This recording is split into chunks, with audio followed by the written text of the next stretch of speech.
Here we are having another question on microprocessor, that is the program counter in 8085 microprocessor is a 16-bit register.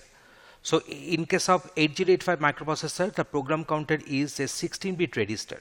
So now question is there, why this program counter is of 16-bit register? Because it counts 16 bits at a time.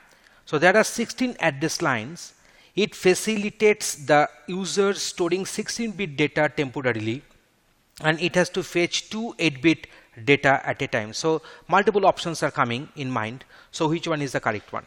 So we are having this 8085 microprocessor. So there is a microprocessor and it is known as 8-bit microprocessor. Why it is known as 8-bit microprocessor? Because it is having 8-bit data bus. So it is having 8-bit data bus. So that's why it is called 8-bit microprocessor. That means it supports 8 bits word. That means against a single clock pulse we can transfer 8 bits of information at a time. So that's why it is called 8-bit microprocessor.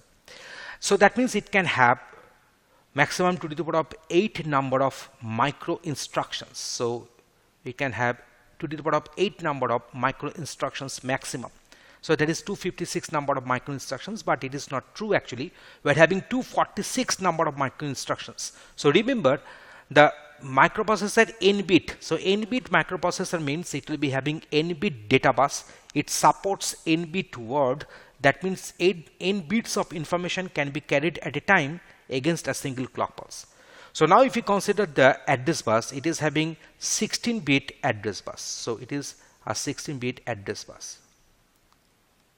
So 16-bit address bus means it can decode to the power of 16 address locations. So which is nothing but to the power of 6 into to the power of 10.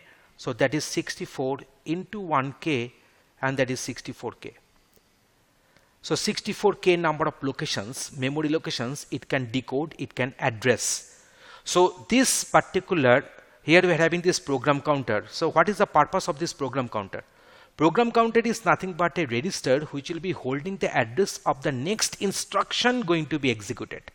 So which will be holding the address of the next instruction going to be executed. So program counter must be holding the address of the memory location. So that means because there are 16-bit address lines are there, so that's why program counter will be of 16-bit register. So I think you are getting my idea. So program counter is a register which will be holding the next instruction's address. But as here we have mentioned that we are having 16-bit address bus in case of 8085 microprocessor. So that means the program counter must be capable to hold 16-bit of address lines. So that's why I shall be going for the option number B here to answer this question. Thanks for watching this video.